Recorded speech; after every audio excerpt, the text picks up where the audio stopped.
सबको नमस्कार। मैं Vimal Kumar Yadav, assistant professor political science, government PG college Behror के यूट्यूब चैनल में आप सभी का स्वागत करता हूं। आज हमारे टॉपिक का जो है डिस्कशन का जो टॉपिक है वो है फंडामेंटल राइट्स, यानी मूल अधिकार, उनका मीनिंग, इम्पोर्टेंस एंड करेक्टरिस्टिक्स। अर्थात मूल अधिकारों का अर्थ क्या है, महत्व क्या है और करेक्टरिस्टिक्स मतलब विशेषताएं क्या हैं। ये जो टॉपिक है ये बीए सेकेंड ईयर और एमए फाइनल में जो पुस्तक चलती है भारतीय शासन और राजनीति, उसके सिलेबस का हिस्सा तो है ही है। इसके अलावा विभिन्न प्रतियोगी परीक्षाओं में भी इससे जुड़े सवाल आते हैं। कई बार क्वेश्चन इससे आते हैं, मूल अधिकारों की विश्वजनीन या सार्वभौमिक घोषणा कब की संयुक्त राष्ट्र संघ ने, मूल अधिकार सर्वप्रथम किस देश के संविधान में आए, किस क्रांति का हिस्सा बने, भारत के संविधान के कौन से भाग में हैं, इनका क्या इम्पोर्टेंस है। इनको लेकर बहुत सारे सवाल आते हैं एग्ज़ाम में। जो लोग तैयारी कर रहे हैं बैंकिंग की, एसएससी की, रेलवे की, एयरफोर्स, आर्मी की, नेवी की, दिल्ली पुलिस, राजस्थान पुलिस और आरपीएससी, यूपीएससी के द्वारा जो एग्ज़ाम आयोजित होते हैं, उन सभी प्रतियोगी परीक्षाओं के लिए ये बहुत उपयोगी है। ये वीडियो आपको निश्चित रूप से पसंद आएगा। तो आइए चर्चा करते हैं मूल अधिकारों के बारे में। देश के जो मुख्य न्यायाधीश थे पतंजलि शास्त्री, उन्होंने गोपालन बनाम मद्रास राज्यवाद 1957 में कहा था कि मूल अधिकारों की विशेष बात यह है कि वे राज्य द्वारा पारित विधियों से ऊपर है। इसका मतलब यह है कि मूल अधिकार जो हैं, राज्य के द्वारा जो कानून पास किए जाते हैं उन सभी कानूनों से ऊपर हैं। मूल अधिकारों का दर्जा उनसे बड़ा है जो राज्य के द्वारा निर्मित कानून हैं उनसे। अब मूल अधिकारों की आवश्यकता और महत्व क्या है। दरअसल शुरू में जब तानाशाही का राज था, राजतंत्र हुआ करते थे, उस समय निरंकुश राजा जनता पर अत्याचार और शोषण करते थे। तो ये महसूस किया गया कि लोगों को राज्य के शासन के विरुद्ध कुछ ऐसे अधिकार और स्वतंत्रताएं मिलने चाहिए ताकि व्यक्ति के व्यक्तित्व का विकास हो सके और कोई उनकी स्वतंत्रता में बाधा उत्पन्न नहीं कर सके, व्यक्ति के व्यक्तित्व विकास में बाधा उत्पन्न नहीं कर सके। क्योंकि शुरू से व्यक्ति बनाम राज्य के संबंधों की समस्या राजनीति विज्ञान में विचारणीय विषय रहा है कि व्यक्ति के जीवन पर राज्य का नियंत्रण कितना होना चाहिए या व्यक्ति को कितनी स्वतंत्रता राज्य के विरुद्ध प्राप्त होनी चाहिए।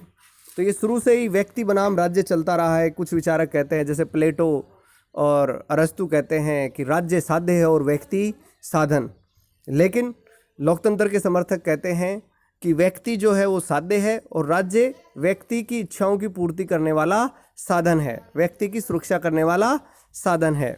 जिसमें हम अग्रणी विचारक लोक की बात कर सकते हैं, मॉन्टेस्क्यू की बात कर सकते हैं, जेएस मिल की बात कर सकते हैं। तो ये अलग अलग विचारकों के अलग अलग कथन हैं। कहने का मतलब ये है कि मूल अधिकार व्यक्ति के लिए इसलिए आवश्यक है ताकि राज्य की शक्ति पर उचित प्रतिबंध लगाया जा सके और राज्य की असीमित शक्ति के विरुद्ध व्यक्ति की स्वतंत्रता और अधिकारों की रक्षा हो सके। जो फ्रांस की क्रांति थी उसमें उसका नारा था स्वतंत्रता, समानता और भाईचारा। फ्रांस की जो क्रांति थी जब 1789 के अंदर हुई थी, और ये कई बार एग्जाम में पूछा गया है कि किस क्रांति का नारा था, स्वतंत्रता, समानता और भाईचारा। तो आपको उत्तर याद होना चाहिए, ये 1789 में फ्रांस की क्रांति का नारा था। जब नवीन संविधान फ्रांस की राष्ट्रीय सभा ने अपनाया तो उसमें मानवीय अधिकारों की घोषणा, declaration of the right of man को शामिल करके नागरिकों के कुछ अधिकारों को संवैधानिक रूप देने की प्रथा प्रारंभ की। यानी ये प्रथा कहाँ से प्रारंभ हुई? फ्रांस से प्रारंभ हुई। यद्यपि ये कहा जाता है कि 1215 ईस्वी में ब्रिटेन के जो राजा थे किंग जॉन, उन्होंने सबसे पहले चार्टर जारी किया था। उस चार्टर में जो है कुछ का अधिकार जो दिए गए थे सभासदों को और जनता को, ब्रिटेन से अधिकारों की शुरुआत हुई। लेकिन फ्रांस की क्रांति में जो स्वतंत्रता, समानता और भाईचारे का जो नारा बुलंद किया, इससे अधिकारों को संवैधानिक रूप देने की प्रथा प्रारंभ हुई।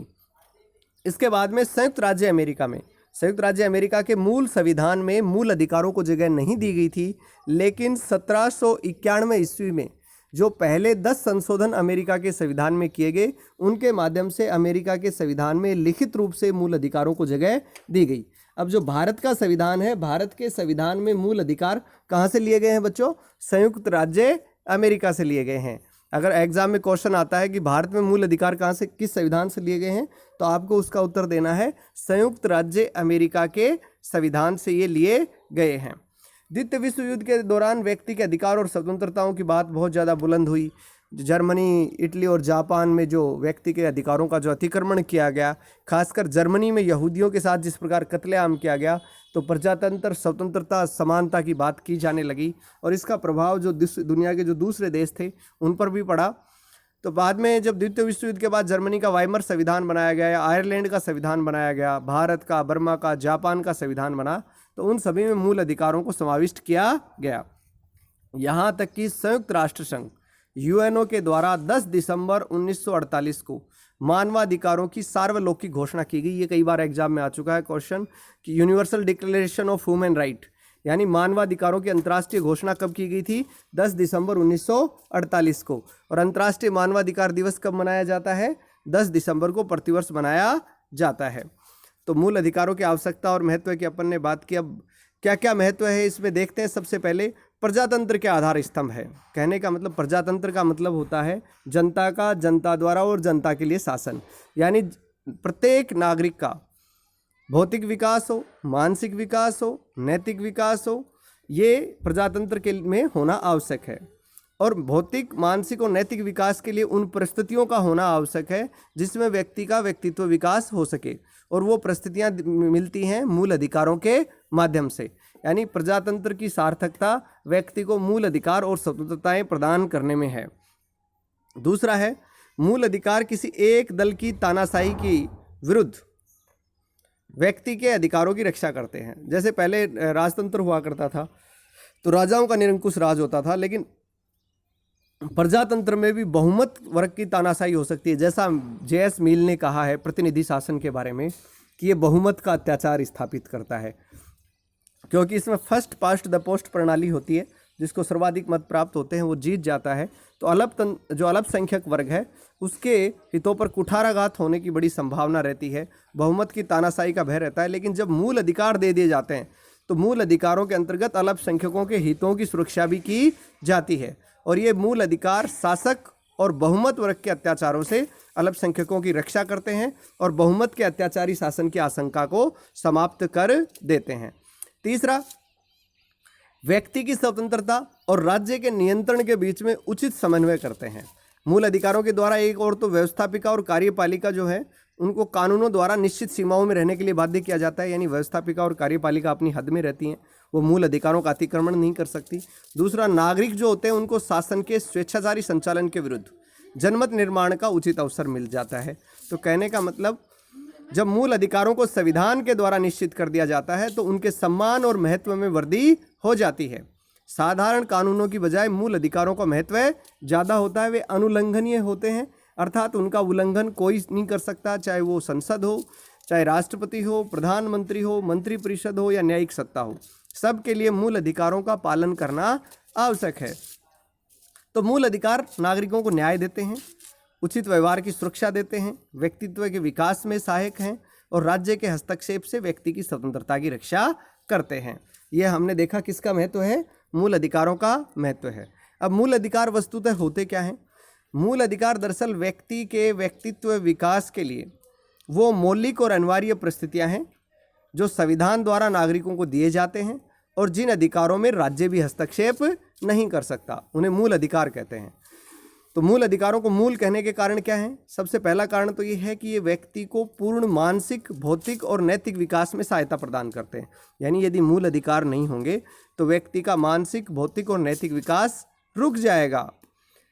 कोई भी लोकतांत्रिक राज्य जो है उसमें प्रत्येक नागरिक को बिना किसी भेदभाव के मूल अधिकार प्रदान किए जाते हैं। दूसरा, इनको मूल क्यों कहते हैं? उसका कारण यह है कि जो देश की मूल विधि किसको कहा जाता है? संविधान को कहा जाता है।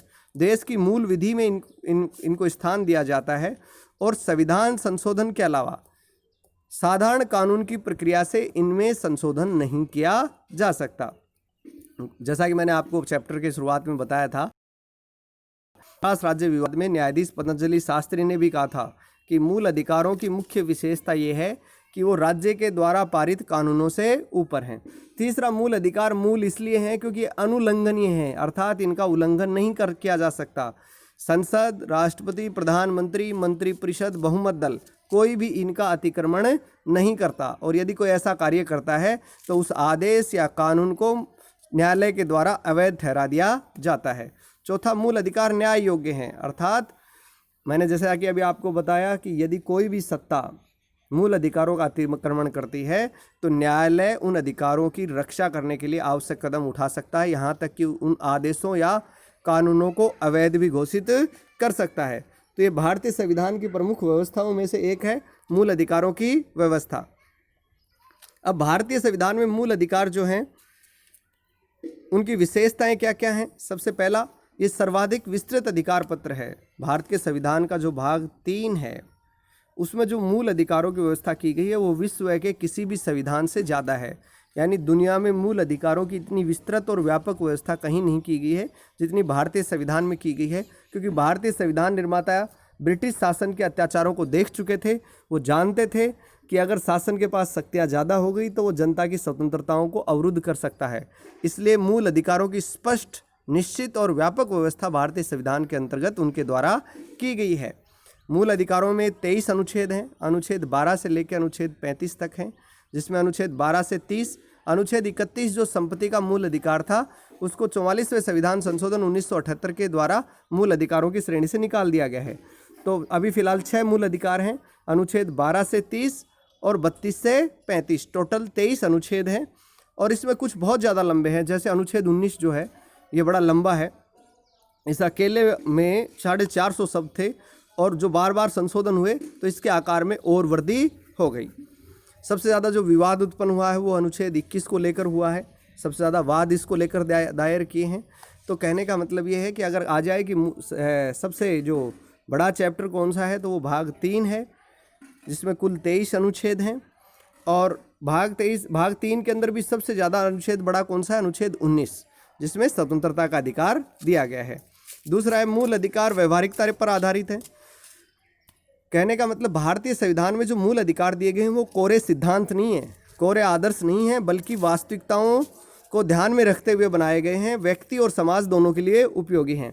जैसे हमारे यहाँ समानता का अधिकार दिया गया, लेकिन समानता का अधिकार देना ही पर्याप्त नहीं था जब तक कि पिछड़े और दलितों के लिए विशेष व्यवस्थाएं नहीं की जाती, क्योंकि समाज में असमानता के व्यवहार से सबसे ज़्यादा पीड़ित जो थे वो पिछड़े और दलित ही थे।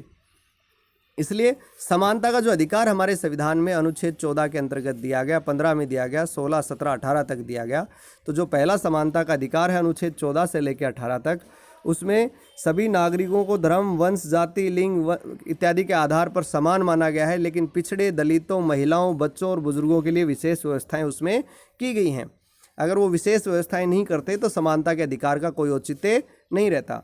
उसी प्रकार धार्मिक स्वतंत्रता का अधिकार दिया गया है सभी को, लेकिन अनुच्छेद 29 और 30 में अल्पसंख्यकों को अपनी भाषा, लिपि और संस्कृति बनाए रखने का विशेष अधिकार दिया गया है, ताकि बहुमत के अत्याचार से अल्पसंख्यकों की सुरक्षा की जा सके। तभी वास्तविक प्रजातंत्र संभव है। तो हमारे मूल अधिकार किस पर आधारित हैं? व्यवहारिकता पर आधारित है। तीसरा, मूल अधिकार सीमित है, निरंकुश नहीं। कहने का मतलब भारतीय संविधान में नागरिकों को जो मूल अधिकार दिए गए हैं वो असीमित और अपरिमेय नहीं है। उनके ऊपर उचित प्रतिबंध लगाए जा सकते हैं। समाज के हित में या राज्य के हित में व्यक्ति के अधिकार और स्वतंत्रताओं पर युक्त यानी उचित प्रतिबंधों की व्यवस्था की गई है।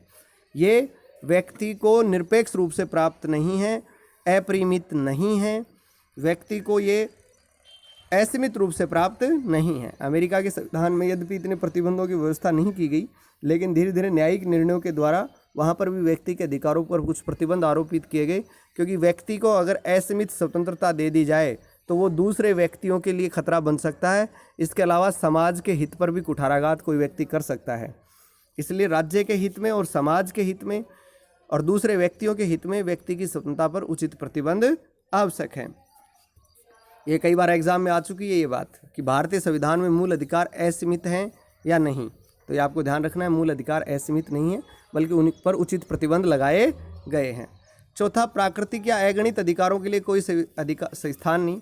कहने का मतलब ये है कि जैसे अमेरिका के संविधान में क्या था कि कुछ मूल अधिकार लिख दिए गए थे प्रथम 10 संशोधनों के द्वारा 1791 में, लेकिन बाद में यह व्यवस्था भी की गई थी, 9वें संशोधन में लिखा भी गया कि संविधान में कुछ अधिकारों को शामिल कर देने का मतलब ये नहीं है कि अन्य अधिकार जिस पर सभी का स्वामित्व उपेक्षित या अथवा अमान्य होंगे। यानी अमेरिका के संविधान में अगणित अधिकार हैं, लेकिन भारतीय संविधान में व्यक्ति को केवल वही मूल अधिकार प्राप्त हैं जिनका उल्लेख भारतीय संविधान में किया गया है। जो छूट गए हैं या अगणित अधिकार हैं उनके लिए भारतीय संविधान में कोई स्थान नहीं है। मूल अधिकार जो है वो देने मात्र से काम नहीं चलता जब तक कि उनकी रक्षा की व्यवस्था नहीं कर ली जाए। भारतीय संविधान निर्माता इस बात से परिचित थे, इसलिए हमारे संविधान में जो संवैधानिक उपचारों का जो अधिकार दिया गया है, उस संवैधानिक उपचारों के छठे अधिकार के तहत संविधान के में अनुच्छेद 32 का प्रावधान किया गया है। अनुच्छेद 32 के प्रावधान में ये कहा गया है कि यदि किसी व्यक्ति के मूल अधिकारों का अगर अतिक्रमण होता है तो वो सर्वोच्च या उच्च न्यायालय की शरण ले सकता है। सर्वोच्च या उच्च न्यायालय उसके लिए रिट जारी करता है। अनुच्छेद 32 के तहत वह सर्वोच्च न्यायालय में जा सकता है और अनुच्छेद 226 के तहत वह उच्च न्यायालय की शरण ले सकता है। उच्च न्यायालय और सर्वोच्च न्यायालय 5 प्रकार की रिट जारी करते हैं: बंदी प्रत्यक्षीकरण, प्रतिषेध, परमादेश, अधिकार प्रच्छा और उत्प्रेषण लेख। ये क्या होते हैं इसकी चर्चा अपन अगले वीडियो में करेंगे। यानी कहने का मतलब ये है, हमारे संविधान के अनुच्छेद 13, 32 और 226 मूल अधिकारों को वाद योग्य बनाते हैं। अनुच्छेद 13 में स्पष्ट रूप से लिखा गया है कि यदि को राज्य के द्वारा ऐसी कोई विधि निर्मित की जाती है जो मूल अधिकारों के विरुद्ध हो तो राज्य उस विधि को अवैध घोषित कर सकता है। तो यानी मूल अधिकार जो हैं कोई भी सत्ता उसका अतिक्रमण अनावश्यक रूप से, अनुचित रूप से नहीं कर सकती है। मूल अधिकारों की रक्षा की व्यवस्था भारतीय संविधान में की गई है।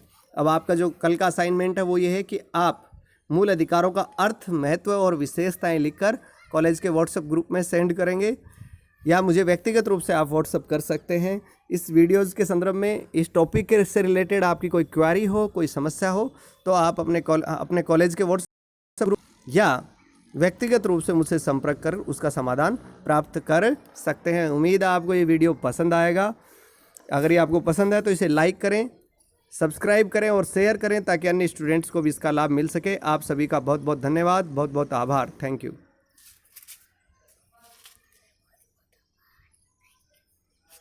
दूसरा वीडियो